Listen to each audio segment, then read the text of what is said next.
여러분이 초지일관이라는 말을 많이 들어봤을 겁니다.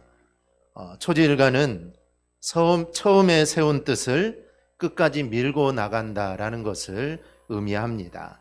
그만큼 처음에 마음가짐을 가지고 끝까지 가는 게 쉽지 않다라는 이야기입니다. 반대로 처음에 마음가짐을 가지고 끝까지 가는 것이 또 참으로 귀하고 중요하다는 것을 우리에게 말해줍니다. 이솝우화에 보면 사자와 모기, 거미라는 이야기가 나오는데 그 내용이 이렇습니다.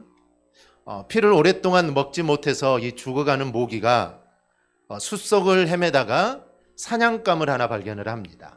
그런데 하필이면 그 사냥감이 백수의 왕 이 사자였습니다. 근데 모기는 사자가 너무나 두려웠지만 그래도 이 피를 빨지 않으면 곧 죽을 것 같아서 어쩔 수 없이 용기를 내서 사자를 향해 돌진을 합니다. 그런데 사자는 이 모기를 잡으려고 안간힘을 썼지만 모기가 너무 작았기 때문에 이 모기를 잡지를 못합니다. 그러다가 급기야는 자기 발로 얼굴을 치는 아주 바보 같은 모습까지 보입니다. 사자의 피로 배를 채운 이 모기가 한뜻 들떠 있습니다. 야, 백수의 왕 사자도 야, 이거 아무것도 아니구나. 그럼 이제부터 내가 이 숲의 주인이라고 해도 이건 틀린 말이 아니겠군. 이렇게 자기를 과시하면서 지나가다가 앞을 잘 살피지 못하고 그만 거미줄에 걸려서 이 거미밥이 되고 말았습니다. 이 교만의 끝을 보여주는 그 이야기입니다. 또 하나 역사적 사실 이야기가 있습니다. 1948년 미국 대통령 선거 때 해리 트루먼이 재선에 도전을 합니다. 그런데 그 당시 이 당선이 확실한 후보는 공화당의 이 토머스 듀이라는 인물이었습니다. 이 트루먼은 루즈벨트 대통령이 죽자 부통령에서 이 대통령이 된 사람입니다. 그는 스텔팅 상업대에 진학해 첫 학기에 타자와 부기를 배웠지만 아버지의 사업을 돕기에 중퇴를 합니다.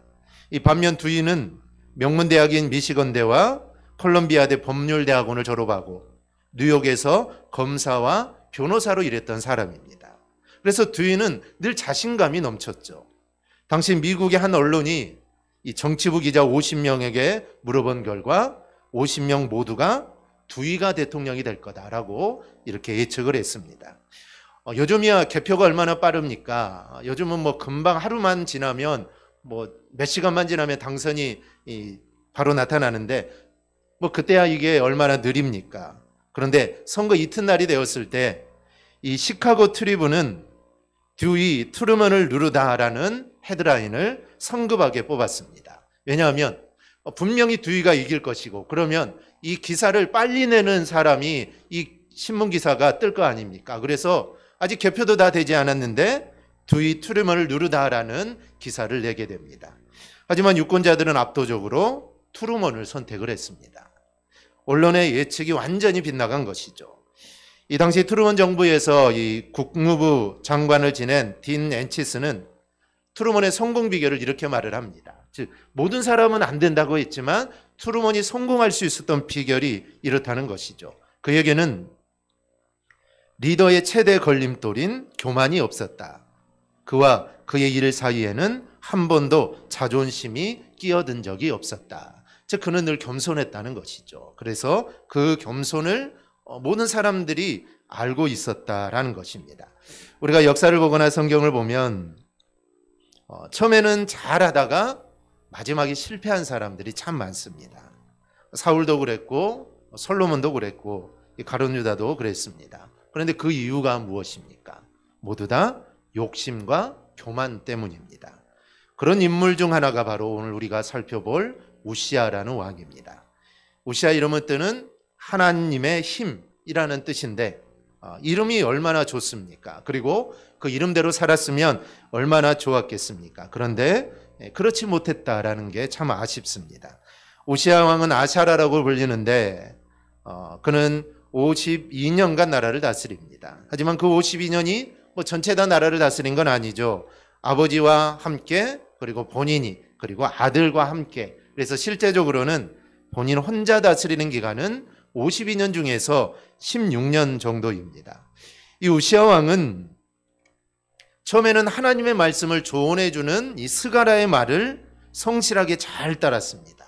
그러자 하나님께서 그의 길을 형통하게 하시죠. 그런데 끝까지 그러면 살면 좋은데 오늘 16절을 보십시오. 그가 강성하여짐에 그의 마음이 교만하여 악을 행하여 그의 하나님 여호와께 범죄하되, 여기서 그는 우시야를 말을 합니다.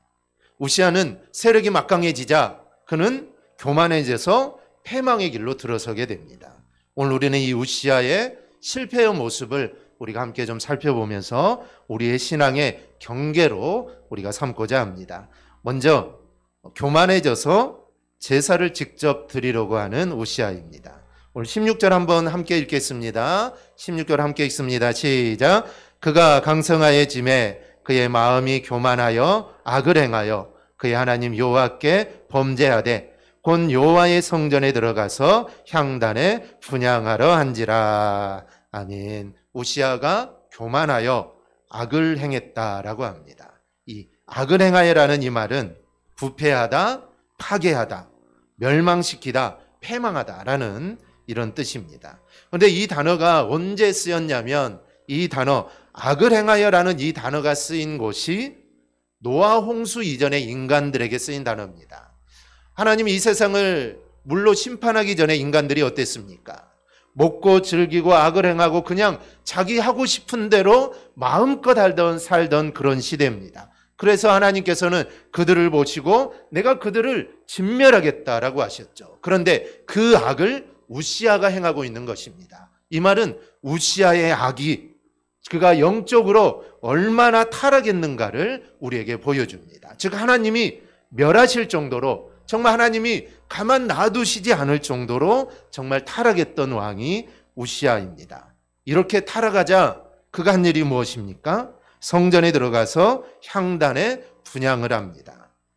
우리가 성경을 통해 알 수 있듯이 왕이라고 해서 성전에 들어가서 제사를 할 수 있는 것은 아닙니다. 제사는 하나님이 지정하신 레위 지파의 제사장들만이 이거는 집전할 수 있습니다.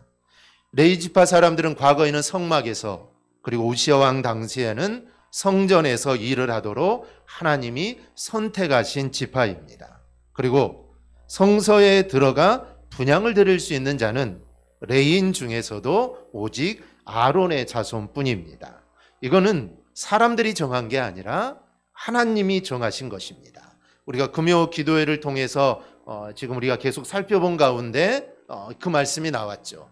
하나님께서 그 아론의 후손 너희가 대대로 내 성전에서 일을 할 것이다. 이거는 아론의 후손에게 주시는 하나님의 축복입니다. 이스라엘 사람들이 범죄했을 때 정말 그런 일이 일어났을 때 그의 아들이 창을 들고 들어가서 사람을 죽임으로 하나님의 진노가 멈춘 사건이 있었습니다. 그 사건을 계기로 하나님은 너의 후손에게 내가 성전에서 일할 수 있는 그 특권을 너희에게 주겠다라고 말씀하시죠. 그래서 이 아론의 자손만이 성전에서 하나님께 분향할 수 있는 특권을 가진 겁니다. 그런데 우시야 왕이 이 법을 무시합니다. 왜 무시했을까요? 교만하기 때문입니다. 여러분, 교만하면 앞이 보이지 않습니다. 내일 내일 이게 뭐 선한 일인지 악한 일인지 이게 눈에 뵈는 게 없다 그러죠. 그래서 교만해져서 그 일을 한 것입니다. 내가 왕인데 내가 못할 게 뭐냐? 내가 제사장보다 높은 사람인데 내가 이거 해도 괜찮지. 교만한 마음이 들어가니까 이런 생각이 든게 된 것입니다. 그런데 이와 유사한 왕이 있죠. 우리가 잘 아는 사울 왕입니다. 이 사무엘상 13장을 보면 이스라엘과 블레셋 간의 전쟁이 일어납니다. 그런데 이때 블레셋이 얼마나 많은지 병거가 3만이요 마병이 6천 명이요 백성은 해변에 모래같이 많았다라고 합니다. 엄청난 숫자가 이스라엘을 쳐들어온 것이죠. 그러니 백성들이 어떻게 했습니까?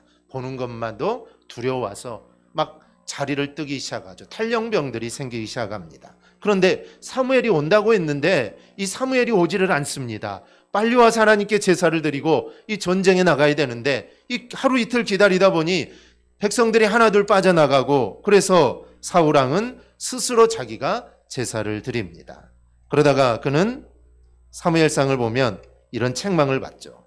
사무엘이 사울에게 이르되 왕이 망령되이 행하였도다. 왕이 왕의 하나님 여호와께서 왕에게 내리신 명령을 지키지 아니하였도다. 그리하였더라면 여호와께서 이스라엘 위에 왕의 나라를 영원히 세우셨을 것이거늘 지금은 왕의 나라가 길지 못할 것이라. 여호와께서 왕에게 명령하신 바를 왕이 지키지 아니하였으므로 여호와께서 그의 마음에 맞는 사람을 구하여 여호와께서 그를 그의 백성의 지도자로 삼으셨느니라. 제사 한 번 드렸다가 왕의 자리를 잃었습니다. 마치 모세가 그냥 화가 나서 반석 2번 친 것 때문에 가나안에 들어가지 못한 것과 똑같습니다. 이 제사가 뭐라고? 그냥 사무엘도 오지 않으니 너무 급하니까 내가 한 번 드렸더니 이것 때문에 왕의 자리에서 쫓겨납니다. 이유가 무엇입니까? 이것은 단순히 제사를 드린 것 이상의 의미가 있습니다. 첫째는 불신앙입니다. 사무엘이 온다고 했습니다. 그런데 사무엘이 내가 며칠 있다가 기한이 차기 전에 내가 오겠다라고 했죠. 그런데 아직 기한이 다 지나지 않았습니다. 아직 남아있죠. 그런데 기다리지 못했습니다. 이것은 하나님의 말씀에 대한 불순종이죠. 둘째는 교만입니다. 교만하니 하나님의 법과 원칙을 무시합니다. 말씀을 무시하죠. 바로 그게 이 교만입니다. 우리가 잘 아는 잠언 16장 18절은 교만은 패망의 선봉이요 거만한 마음은 넘어짐의 앞잡이다 라고 합니다. 또 21장 24절은 무례하고 교만한 자를 이름하여 망령된 자라 하나니 이는 넘치는 교만으로 행함이니라. 하나님은 이렇게 교만한 사람을 싫어하십니다. 왜 하나님이 교만한 자를 싫어할까요? 교만은 내가 왕이라고 생각하기 때문입니다. 즉 하나님이 나의 왕이신데 내가 나의 왕이라 하고 하나님을 무시하는 마음이기 때문에 이 하나님이 정말 싫어하십니다.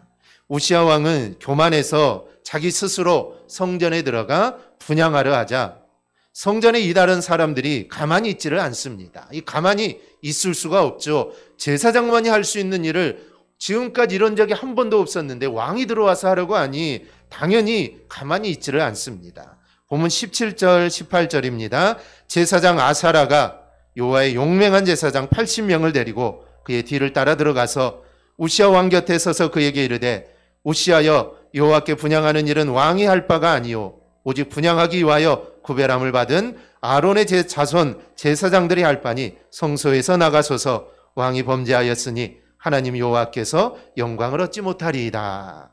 제사장 아사라가 제사장 80명을 이끌고 그 일을 막습니다. 아무리 왕이라고 해도 이건 아니라는 것이죠. 그냥 내버려 둘 수 없다라는 것입니다. 그래서 막아서죠. 우리가 이 이야기를 들으면 아사라 정말 대단하다 그렇게 생각하지만 이거는 쉬운 일이 아닙니다. 우시야가 어떤 왕입니까? 그는 16세의 어린 나이에 왕에 올랐습니다. 아버지 아사라의 실정으로 인해 나라가 완전히 피폐해져 있었습니다. 거의 나라가 망해가는 시대죠. 그런데 그 시대 16살의 왕에 올라서 우시야 시절 때는 솔로몬의 시대를 연상할 만큼 강성한 나라를 부강시킨 왕이 우시야 왕입니다. 그러면 이 왕권이라는 것은 아주 대단한 것이죠. 따라서 이런 공로를 세운 왕 앞에 서서 잠시 분향하려고 했다고 해서 왕을 책망하고 왕을 하지 못하게 한다는 것은 이거 웬만한 마음이 없으시는 이거는 할 수 없는 일입니다. 어찌 보면 왕정 시대에 왕의 말이 곧 법인 그 시대에 왕을 가로막는다는 것은 목숨을 건 위험한 행동일 수밖에 없습니다. 하지만 아사라는 하나님 말씀을 거스르는 우시야를 용납할 수가 없었습니다. 그래서 가로막았고 이것은 아론의 자손만 할 수 있다라고 우시야의 그릇된 행위를 제지했던 것입니다. 아사라는 하나님의 말씀을 거스르는 불의한 행위에 대해서 아니요 라고 말할 수 있는 신앙의 용기를 가진 그런 인물이었습니다. 그는 하나님의 말씀을 지키기 위해서는 생명도 아까워하지 않는 진정한 신앙의 인물이었습니다. 이 교회사를 보면 우리에게 이런 모범을 보인 인물이 있습니다. 그는 밀라노의 감독이었던 암브로시우스인데요. 암브로시우스가 밀라노의 감독으로 있을 때 그 당시 로마는 데오도시우스라는 황제가 다스리고 있었습니다. 그런데 데오도시우스는 자기의 부하 몇 명이 죽었다는 이유로 그 당시 데살로니가 시민 7,000명을 죽였습니다. 자기 부하 몇 명 죽였다고 그 도시에 있는 사람, 아무 죄도 없는 시민 7,000명을 죽인 사람입니다. 그렇게 7,000명을 죽이고 밀라노로 돌아와 예배에 참석을 합니다. 그때 암브로시우스는 황제를 단호하게 막아서며 이렇게 말을 합니다. 황제시여, 당신은 그 손에 그토록 많은 사람의 피를 묻히고도 어찌 거룩하신 하나님을 배려하나이까? 그러므로 나는 하나님의 종으로서 명하건대 당시 그 잔인한 살육에 대한 죄를 회개하고 백성들에 대해 보상할 때까지 당신을 하나님의 거룩한 모임에서 출교하는 바입니다. 왕을 출교한다는 것이죠. 예배드리러 온 왕을 안 된다는 것입니다. 돌아가라는 것이죠. 회개하고 돌아오지 않으면 절대로 받아줄 수 없다라는 것이죠. 결국 데오도시우스는 이 선포 앞에 더 이상 어쩔 수 없어서 8개월 동안 회개하는 마음으로 시간을 보낸 후에 겨우 용서와 사면을 받게 됩니다. 그런데 이 시대의 가장 안타까운 점은 이런 아샤라와 같은 제사장이 없다라는 것입니다.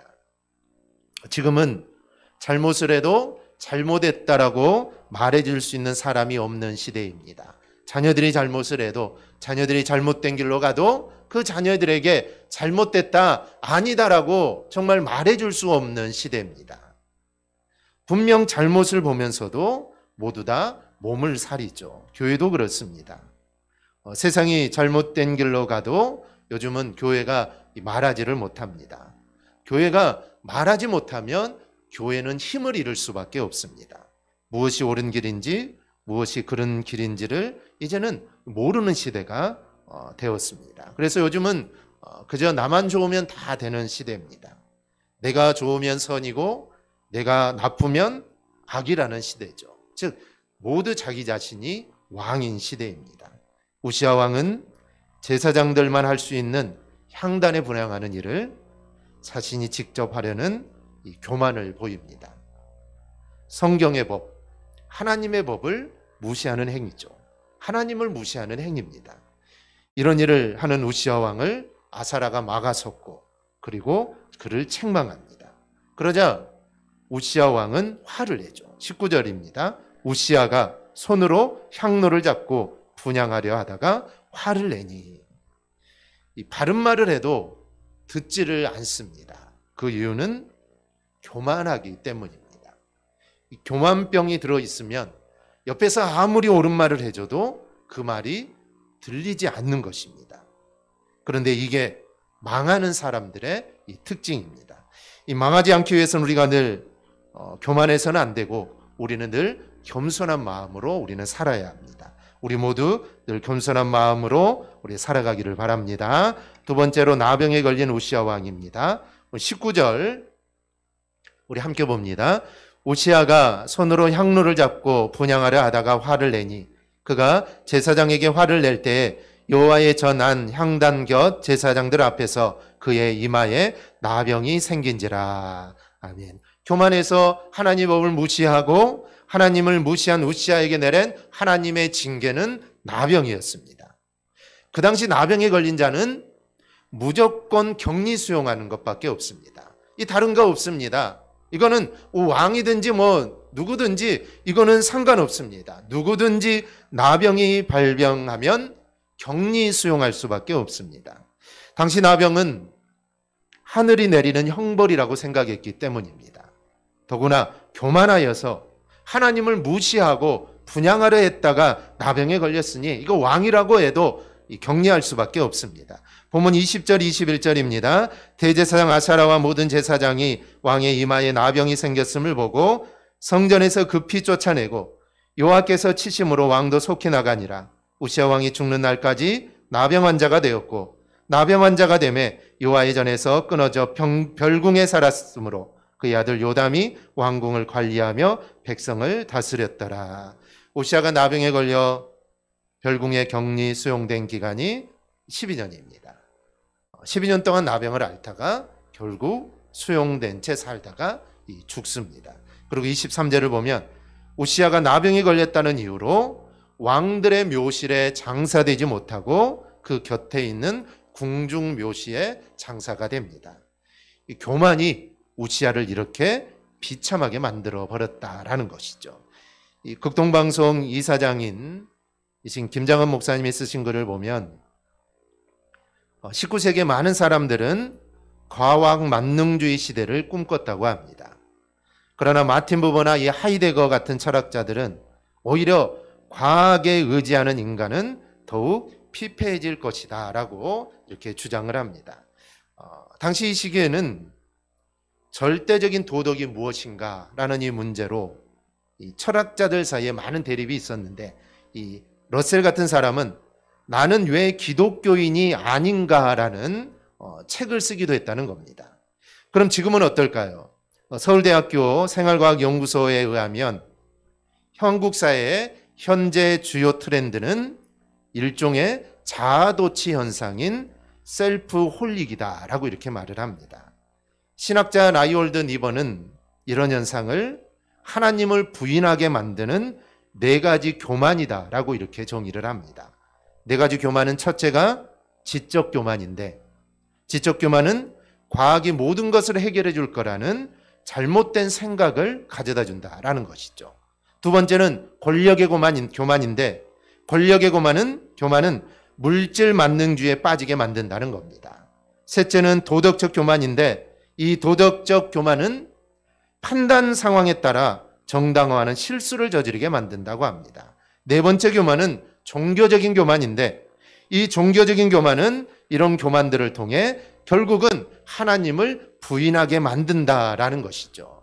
요즘 과학 문명이 얼마나 많이 발달해 있습니까? 정말 하루하루 과학이 얼마나 또 발달해 나가는지 모릅니다. 또 AI는 얼마나 발달합니까? 뉴스를 보니까 머스크나 세계 그 AI 선두에 나가는 기업들이 AI 연구를 멈춰야 된다라는 그런 합의를 했다라고 합니다. 이게 어디까지 갈지 모른다는 것이죠. 이게 어디까지 흘러가서 우리 인간 사이에 어떠한 악영향을 미치게 될지 모르기 때문에 이것을 너무 개발만 해서 안 된다는 것이죠. 좀 멈추고 이에 대한 대책도 좀 마련하고 그러면서 발전해 나가야 되지, 무작정 하다가는 정말 공상 만화같이 기계의 지배를 받을지도 모르는 상황입니다. 지금 AI가 인간보다 얼마나 뛰어나 있습니까?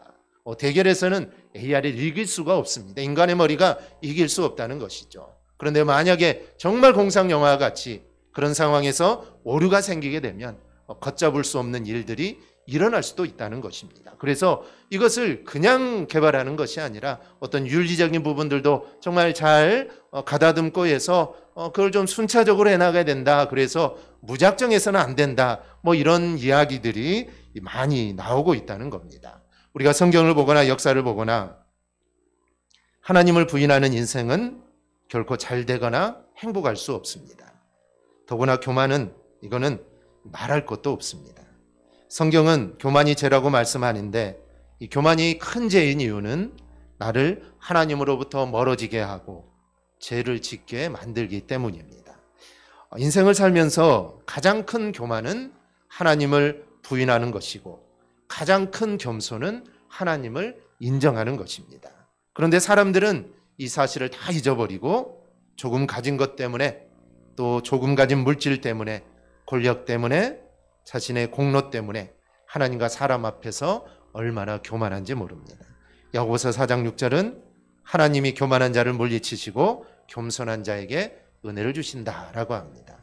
교만은 하나님을 인정하지 않고 자신을 인정하는 것이고 겸손은 자기 자신을 인정하지 않고 하나님만을 인정하는 것입니다. 하나님 바로 그런 사람에게 은혜를 주십니다. 그러므로 오늘 우리는 우시야 왕을 통해서 어떻게 살아야 할지를 우리가 깨달을 수 있기를 바랍니다. 그게 바로 이 지혜입니다. 우시야는 남유다의 10번째 왕으로 16세 왕에 올라 52년간 다스립니다. 아버지와 24년, 그리고 그가 나병에 걸려서 그때부터 아들과 요담과 12년을 함께하게 됩니다. 그리고 별궁에 격리했다가 그는 죽습니다. 그가 그냥 격리되었다가 나병에 걸려 격리되었다가 그가 왕궁 옆에 있는 묘지에 묻혔다는 것을 보면 그는 회개하지 않았음을 우리가 알 수가 있습니다. 회개하면 하나님은 그를 용서해 주십니다. 아마 그가 회개했다면 그의 나병도 나았을 것이고 다시 왕으로 복직이 되었을 겁니다. 그런데 그는 죽는 순간까지 아마 자신의 잘못을 깨닫지 못하고 그렇게 죽었을 거다라고 우리가 이렇게 생각할 수 있습니다. 우시아는 초기에는 정말 하나님 말씀에 순종하여 형통의 삶을 살았습니다. 하지만 말년은 교만으로 인해 너무나 비참하게 생을 마감한 왕입니다. 우시아를 통해 정말 우리가 처음 가졌던 신앙, 내가 처음 하나님을 만나고 내가 그때 정말 울고 불며 하나님께 내 자신을 드리며 내가 정말 하나님을 위해 헌신하고 내가 정말 하나님을 위해 내가 살겠습니다라고 고백했던 그 처음 진실했던 그 신앙, 그 열정 그대로 우리가 하나님을 사랑할 수 있기를 바랍니다. 순수한 신앙 그대로 우리가 하나님의 나라에 갈 때까지 정말 변함없는 모습으로 우리가 충성할 수 있기를 바랍니다. 1년, 2년 충성하는 거 누구나 다 할 수 있습니다. 1년, 2년 변하지 않는 거 누구나 다 할 수 있죠. 하지만 그의 삶이 10년, 20년, 50년, 60년, 아니 70년, 80년 동안 정말 영원히 변하지 않고 하나님을 향한 사랑이 변하지 않는다면 하나님도 그 마음을 보시고 얼마나 기뻐하시겠습니까? 그런 모습이 하나님의 기쁨이 되는 모습입니다. 우리가 우시아를 통해서 우리가 처음 그 사랑, 처음 그 신앙을 끝까지 마지막까지 내가 가져가야겠다 다짐하는 저와 여러분이 꼭 될 수 있기를 주님의 이름으로 축원합니다. 아멘. 기도하겠습니다.